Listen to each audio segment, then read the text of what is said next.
आज हम तेलंगाना की राजनीति में एक बहुत ही गर्म और अहम मुद्दे पर बात करने वाले हैं। गोशामहल के MLA T Raja Singh BJP से अलग होने के बाद राजनीतिक गलियों में एक सवाल लगातार चर्चा में है। क्या राजा सिंह अब पवन कल्याण की जनसेना पार्टी का हिस्सा बन सकता है?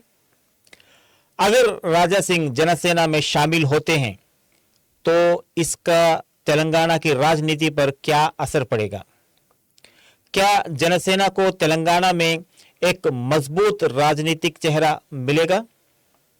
क्या राजा सिंह की लोकप्रियता पार्टी को तेलंगाना में अपना आधार बढ़ाने में मदद करेगी, या फिर इस फैसले के साथ जनसेना के सामने कुछ राजनीतिक चुनौतियां और जोखिम भी हो सकते हैं?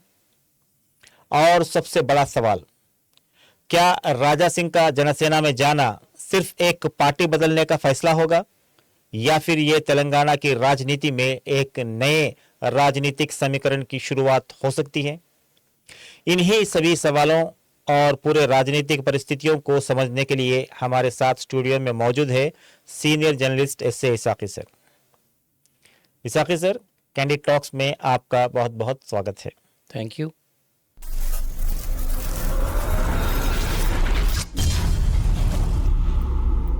सर, पहला सवाल यह है कि राजा सिंह और जनसेना को लेकर जो चर्चा चल रहा है उसके पीछे असली वजह क्या है? क्या यह सिर्फ राजा सिंह के बीजेपी से अलग होने की बात की एक स्वाभाविक चर्चा है, या फिर इसके पीछे कोई बड़ी राजनीतिक रणनीति भी नजर आ रही है? एक्चुअली अभी अभी देखा गया तो सिर्फ राजा सिंह के बारे में ये लोकल पेपर्स में, चंद यूट्यूब चैनल, सोशल मीडिया पे एक बात स्पेकुलेट हो रही कि राजा सिंह जनसेना में जा सकते बोल के। एक इसके लिए कोई जनसेना से कोई अभी तक ऑफिशियल कंफर्मेशन नहीं है, मगर राजा सिंह के जब भी कोई भी यूट्यूब पर रहने दो, कोई मीडिया चैनल वाला जाके कुछ पूछ रहे तो बोल रहे कि पवन कल्याण को ओपनली प्राइज, मतलब उनकी तारीफ करना। पवन कल्याण जैसे अगर लोग इधर आ गए तो तेलंगाना में जनसेना को जो है ఛాన్స్ స్కోప్ है। వచ్చే మున్సిపల్ ఎన్నికలు ఉండొచ్చు, మళ్ళా నెక్స్ట్ 15 నెలలు 2 ఇయర్స్ తర్వాత అసెంబ్లీ ఎన్నికలు కూడా ఉండొచ్చు. దాంట్లో బీజేపీ జనసేన పొత్తు ఉంటుందా లేదా అని ఒక చర్చ నడుస్తుంది. నేనైతే జనసేన అధినేత శ్రీ పవన్ కళ్యాణ్ గారికి చెప్పేది ఒక్కటే, మీరు కూడా తెలంగాణలో జనసేన క్యాండిడేట్లు పెడితే చాలా బాగుంటుంది. ఎందుకంటే దాదాపు 2014 నుంచి మా వాళ్ళు కాంప్రమైజ్ రాజకీయం చేస్తున్నారు. దానివల్ల మా పార్టీకి చాలా అంటే చాలా నష్టం జరిగింది. అందుకోసం ఇప్పుడు ఉన్న యువకులకి పవన్ కళ్యాణ్ గారంటే చాలా మంచిగా అభిమానం ఉన్నది. पवन कल्याण जैसे लीडर के तरफ जो है देख रहे, ऐसे लीडर चाहिए बल्कि ओपनली प्राइज करने, तारीफ करने में क्या है, लोग ये समझ रहे कि भाई राजा सिंह आज या नहीं तो कल जनसेना में जा सकते बोल के। अभी तक कोई क्योंकि अब राजा सिंह को एक प्लेटफॉर्म होना है। राजा सिंह को 2022 में जब एंटी मुस्लिम स्टेटमेंट के बाद में जो गड़बड़ हुआ था, अरेस्ट हुए थे, उसके ऊपर पीडी एक्ट भी लगाया गया था, प्रिवेंटिव डिटेंशन एक्ट। तो उसमें जो है वो 2022 में, उसके बाद इलेक्शन से पहले वो जब पार्टी से भी सस्पेंशन हुआ, इलेक्शन से पहले राजा सिंह के ऊपर जो है पार्टी हाईकमांड सस्पेंशन हुआ थी। फिर भी बीजेपी टिकट से कंटेस्ट करके राजा सिंह फिर गोशामहल में 3rd टाइम जीत गए थे। लेकिन ये 2025 डेट थोड़ा सा अपन कंफर्म कर लेंगे, क्योंकि ऑलमोस्ट 2025 में नया प्रेसिडेंट तेलंगाना के लिए स्टेट यूनियन के प्रेसिडेंट के इलेक्शन, तो राजा सिंह बहुत ज़माने से बीजेपी में है, 3 टाइम बीजेपी में, यानी इलेक्शन में भी लोन एमएलए जैसा अकेला भी जीत के जो है अपना मेटल वहाँ पे साबित कर लिया। सो बंदा है वो राजा सिंह खास करके। तो ऐसे चीज़ों में क्या हुआ बोले तो डेफिनेटली पार्टी प्रेसिडेंट, कई लोगों को पार्टी प्रेसिडेंट मिला, लोकल वालों को जो पार्टी को लॉयल है बोल के, राजा सिंह का कहना है कि मेरे से बड़ा लॉयल कौन है, हम्म, मैं कहीं नहीं गया, तो मेरे को जो है पार्टी खास करके लोकल लीडरशिप खास करके मेरे को नज़रअंदाज करके मेरे को जो है पार्टी में आगे बढ़ने नहीं दे रहे, बोल के ही ओपनली बगावत करे जैसा करके एन रामचंद्र राव एडवोकेट कम एमएलसी थे, उनको बीजेपी के स्टेट प्रेसिडेंट बनाने के बाद में नाराज़ होके पार्टी से दूर हो गए। पार्टी से मैं रिज़ाइन करके मैं अपना खुद का राजनीति में देख लेता हूँ बोल के अलहदा है भी, पार्टी से कोई मेरे को वाबस्ता नहीं है बोल के। तो ऐसे टाइम पे ही नीड्स ए प्लेटफॉर्म, मतलब उनको एक प्लेटफॉर्म की ज़रूरत है कुछ ना कुछ, क्योंकि उनका एरिया जो गोशामहल में है, आज कल इंडिपेंडेंट भी कंटेस्ट करे तो उनको जीतने की चांसेस है बोल के उनको कॉन्फिडेंस रहता है, क्योंकि 3 टाइम्स एमएलए है वहाँ पे। ये चीज़ों में नाउ एक फोकस के लिए ये पूरा है, जनसेना की तरफ जा सकते बोल के एक स्पेकुलेशन है। अभी तक कोई ठोस डेवलपमेंट इस सिलसिले में नहीं है।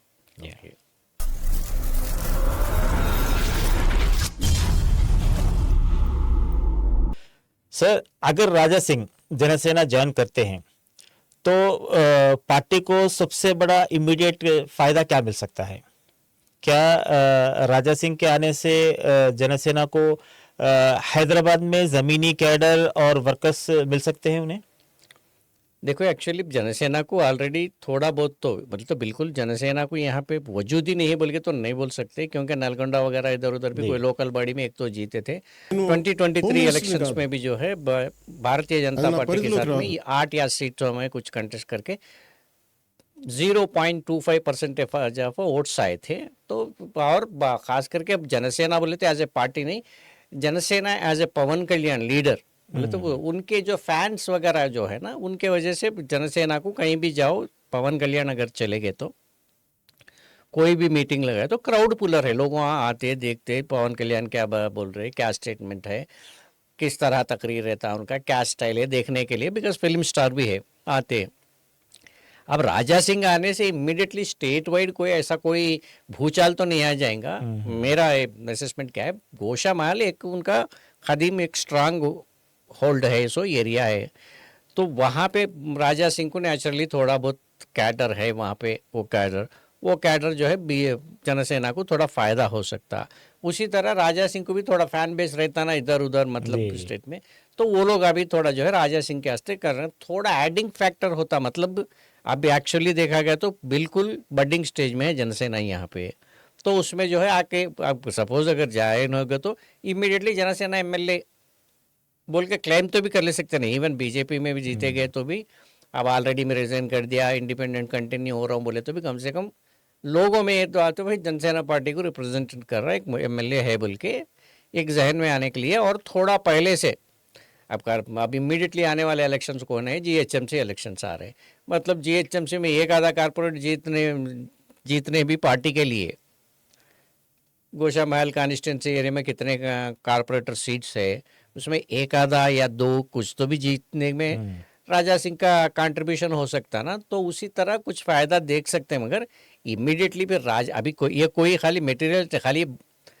डिस्कशन स्पेकुलेशन लेवल पे ही है। अब आप सवाल पूछे बोले तो ये चांसेस हो सकते हैं बल्कि बोल सकते हैं, मगर अभी तो कोई ग्राउंड लेवल सबूत नहीं है ना, किसी के पास से ऑफिशियल इनविटेशन भी नहीं है, अनाउंसमेंट भी नहीं है, कोई राजा सिंह को बुला के जनसेना को मिलने वाला। अब ये दोनों आपसी मुलाकात का अभी तक का कोई भी नहीं आया, कहीं शादी आने में कुछ मुलाकात हुए होंगे मगर नहीं मालूम। यहाँ से पार्टी छोड़ने के बाद में पर्टिकुलरली राजा सिंह और पवन कल्याण के बीच में कोई दरमियान बातचीत हुई, 1-2 बार मुलाकात हुई, ऐसा कोई सिचुएशन भी नहीं है अभी तो इसीलिए फायदा नुकसान का नहीं है। अगर ज्वाइन कब होते, ज्वाइन होने के बाद होने के चांसेस क्या है बोले तो बिकॉज सिटिंग एमएलए है, थोड़ा सा एडवांटेज हो जाता पार्टी को।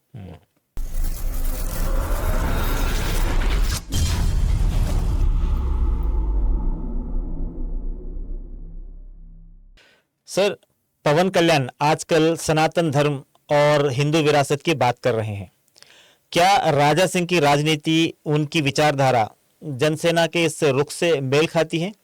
और अगर राजा सिंह जनसेना से मिलते हैं तो इस फैसले से जनसेना को सबसे बड़ा फायदा क्या हो सकता है और सबसे बड़ा नुकसान, या फिर कुछ आखिर होगा क्या इस पार्टी 2 मिलने से?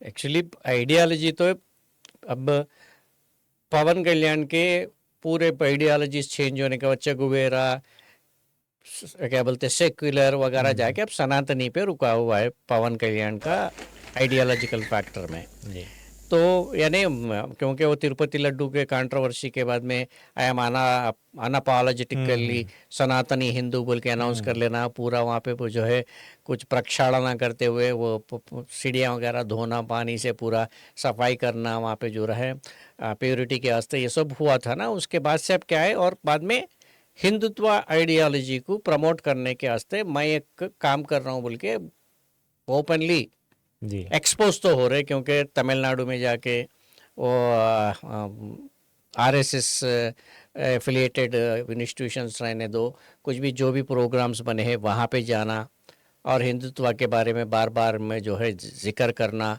ये पूरा देखे तो एक। और अब Raja Singh non BJP man, Hindutva RSS से मेरे है, मैं एंटी क्या बोलते वो मेजॉरिटेरियन फैक्टर में मैं राइट विंग का हूँ बोल के अनाउंस कर लिया इसमें। और ख़ास करके हैदराबाद के पॉलिटिक्स में, हिंदू मुस्लिम पॉलिटिक्स में भी कई बार वही इसीलिए ना तो 2022 में जो है अरेस्ट भी हुआ, सो एंटी मुस्लिम एंटी इस्लाम रिमार्क्स के वजह से ही अरेस्ट हुए थे ना, वो उसके केस भी उनके पर वही है।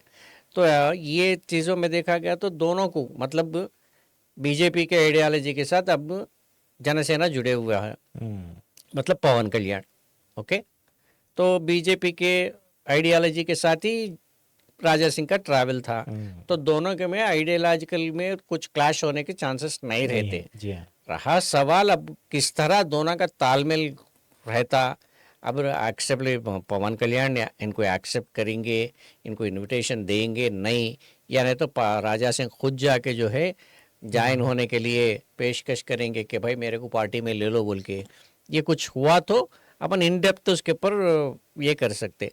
अब देखो बीजेपी से उन क्या बोलते दूरी इख्तियार कर ली है कौन, राजा सिंह। अब बीजेपी से बिल्कुल एनडीए के पार्टनर हैं सेंट्रल लेवल पे, अब आंध्र प्रदेश में भी, तो ये भी फैक्टर्स देखना पड़ता ना। जी हाँ। तो सर, क्या आपको लगता है कि पवन कल्याण बीजेपी के साथ अपने संबंधों को ध्यान में रखते हुए राजा सिंह को जनसेना में शामिल करने का फैसला करेंगे? तो मेन फैक्टर वही मैं बता रहा था ना, क्या अब एनडीए बीजेपी से दूरी इख्तियार कर लिए। जी क्या बीजेपी हाईकमांड के इजाजत के बगैर पवन कल्याण ग्रीन सिग्नल देते हैं क्या या नहीं राजा सिंह को अपने इसमें ज्वाइन कर लेने के लिए? तो इसमें दो बातें रहते हैं। अगर सपोज वहाँ पे ग्रीन सिग्नल भी मिला बोले तो ये पूरा जो है दूरी इख्तियार करना वगैरह वगैरह सब भी जो है राजा सिंह का एक पॉलिटिकल रणनीति है, सिर्फ बीजेपी से दूर हुए बोल के ऑफिशियली क्या बोले तो ओपनली, लेकिन अंदरूनी सब भी एक ही मतलब थान के बोलते ना, चट्टे बट्टे बोलते हैं। हाँ चट्टे बट्टे बोलते ना, वो एक ही थान के टुकड़े है बोल के जैसा बोलते। तो इसके वास्ते वो हिसाब से वो एक रहने का चांस रहता, या नहीं दूसरे हिसाब से देखा गया तो पवन कल्याण अगर बीजेपी के साथ में ग्रीन सिग्नल नहीं मिली, नहीं हम राजा सिंह को ओन नहीं करना चाह रहे बिकॉज ये हमारे को वो जो है एसेट नहीं है, लाइबिलिटी, मतलब वो हमारे लिए फायदेमंद नहीं है, नुकसानमंदी हो सकते हैं, तो आप ज्वाइन नहीं करो बोले तो मैं समझता हूँ बीजेपी हाईकमांड को, यानी आज का सिचुएशन में, कल सिचुएशन कैसा रहता अपन उसके ऊपर कोई पेशेंट को ही नहीं कर सकते, लेकिन एक सिंपल ये है कि भाई अब जो जो मोदी के जो गुण गा रहे पवन कल्याण, जो अमित शाह के गुण गा रहे, जो पूरा टोटल उनका बीजेपी पूरा सर्वस है बोल के जैसा बता रहे ना, एवरीथिंग इज बीजेपी, बीजेपी के अलावा तो इस दुनिया में कोई नहीं है, जैसा जो पिक्चर प्रोजेक्ट करके बता रहे, वो हिसाब से अगर देखा गया तो मैं समझता हूँ बीजेपी को अगर हाई कमांड को नाराज करके राजा सिंह को लेने की हिम्मत करते बोल के तो नहीं, मगर एक कहे गया बीजेपी भी राजा सिंह को जनसेना से मिलने के वास्ते रोके तो फायदा है या नुकसान है, वो भी वो लोग अभी असेस करते हैं ना। तो उसके ऊपर डिपेंड होकर रहता। मेनली राजा सिंह आने की वजह से जनसेना को फेवर हुआ, तो जनसेना की वजह से अगर बीजेपी को फेवर होता, वो अपने को काम में आता बोले तो ऑटोमेटिकली ओके भाई तुम ज्वाइन हो जा सकते, मगर राजा सिंह आने से जनसेना को भी थोड़ा नुकसान हो सकता, उसके वजह से बीजेपी को नुकसान ज़्यादा होता बोल के अगर समझे तो बीजेपी नो बोल देती वहाँ पे।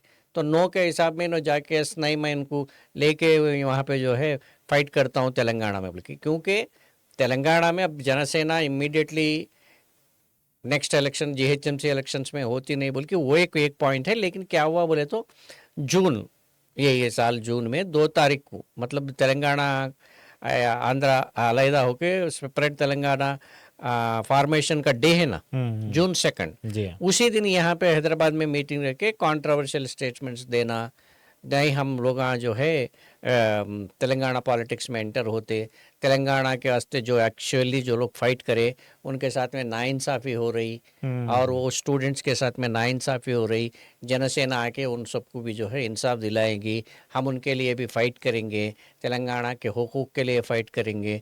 ये लोग पार्टी तेलंगाना लेके आए मगर तेलंगाना को जो है अब नज़रअंदाज कर रहे, वहाँ पर अंडर डेवलपमेंट हो गया, ये पूरे स्टेटमेंट्स दिए। उसके बाद में वो कंट्रोवर्सी हो गया था सब, वो हिसाब से देखा गया तो कुछ ना कुछ यहाँ पे भी अगर कुछ मकाम बनाने की कोशिश, उतना सीरियस अगर पवन कल्याण सोच रहे जनसेना का एक्सपेंशन के वास्ते, क्योंकि पार्टी ऑफिस भी ओपन हुआ, कई लोग आए इधर से उधर से, थोड़े लोगों को ज्वाइन करना, 2-4 इवेंट्स हुए थे जून से लेके अभी तक। फिर बीच में फिर माहौल जो है अब ठंडा है, तो फिर उसके बाद में कुछ टेकअप करना बोले तो चलो राजा सिंह का एंट्री जो है हमारे को एक स्टार्टअप मिलेगा, मतलब एक गुड एफर्ट के जैसा कुछ मिला होगा बोले तो नेचुरली ग्रीन सिग्नल उधर से भी हासिल कर लेने की कोशिश करेंगे, क्योंकि हमारे को यहाँ पे गुड स्टार्ट होना है। थोड़ा राजा सिंह भी हमारे को साथ हो जाता, खास करके जीएचएमसी इलेक्शंस आने वाले हैं, हैदराबाद में थोड़े एरियाज में राजा सिंह में इन्फ्लुएंस कर सकते बोल के ऐसे चीज़ें है तो होता। लेकिन बीजेपी का नेचुरली इजाज़त के बगैर तो, मतलब आपके रिलेशन के जैसे, अगर कल जीएचएमसी इलेक्शंस आने में, अब इमीडिएटली जीएचएमसी इलेक्शंस तो करीब नहीं दिख रहे, वो रिजर्वेशन मामला वगैरह वगैरह से और देर हो जैसा दिख रहा, और कोई उसके बाद में नहीं तो भी 2028 में तो तेलंगाना के इलेक्शंस है, जब तक जनसेना को कुछ ना कुछ। तो इससे ये समझ में आ रहा है कि इंटरनली इजाज़त के बगैर ना राजा सिंह जनसेना में जा सकते हैं और पब्लिकली ना हो, और इंटरनली इजाज़त बीजेपी से लिए बगैर ना पवन कल्याण अपने पार्टी में राजा सिंह को बुला सकते हैं। बीजेपी का राय जो है कि पे करता ना, अगर अभी भी राजा सिंह को बीजेपी के साथ में अंदर होनी तार जो है पूरे साफ सफाई कनेक्शन है बोले तो वो अलग मामला है, नहीं पूरा कनेक्शन ही कट हो गया बोले तो फिर भी उसी ऐसे सूरत हाल में भी जो है पवन कल्याण डेफिनेटली कंसल्ट करने के बगैर एक डिसीजन लेना मुश्किल हो सकता है।